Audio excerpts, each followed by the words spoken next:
So here we have the double end bag, and it's going to be used for practicing your range. Most people don't even understand that much, but you're going to be angling in and out, moving side to side, stepping back and forward, and you're going to know when you're going to hit that double end bag and when it's just going to be a feint or when you're out of range of actually hitting your target. That's a big thing, building your range abilities and understanding how far you have to hit and to be hit by something. So that's why you'll see me doing punches and also dodging the double end bag. You'll see me bobbing and weaving here, moving out of the way of that double end bag as it's coming at me. And since you're punching it hard, that'll make it actually come at you. So you'll actually have to really dodge it, otherwise you're gonna get hit in the face if you don't dodge that double end bag as you're moving in and out, side to side. So you wanna really punch it and practice how you would actually in a fight throw a punch. So, that's something boxers sometimes make a mistake on. They're not throwing decent punches. Here you do some 1-2s to get a really good sense of your range, how far you have to hit something. Just repeated 1-2s, jabs and straight rights.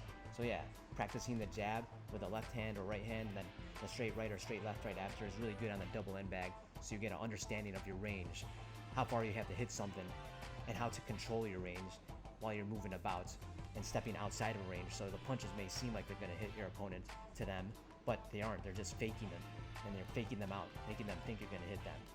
So definitely practice the double end bag, one of my favorite apparatuses in the boxing gym.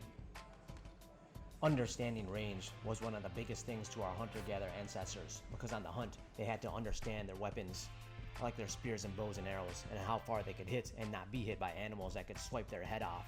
Even today in modern warfare, having a nuke and having weapons where you could hit somebody and not be hit or seen is vital. It's all about range in the fight game.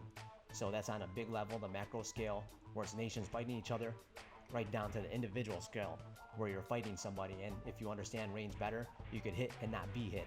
And again, this extends to our hunter-gatherer ancestors, where this all became important for hunting for meat, where we were fighting animals much bigger and larger than us, where our ancestors created tools that could actually hit their prey, and they could not be hit by animals and be safe.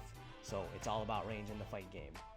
Think about how a cat could sneak up on a mouse and attack it, very easily catching it. It uses its evolved body though to be stealth, sneak up on it, and then to jump at it with its powerful limbs.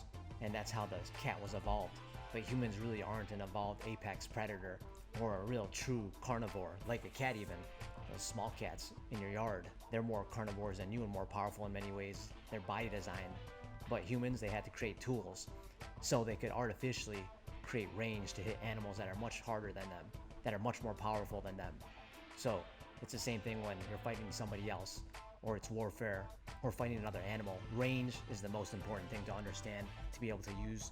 So in boxing, for instance, or kickboxing, it's how far you could hit somebody and not be hit, and changing those variables and understanding them.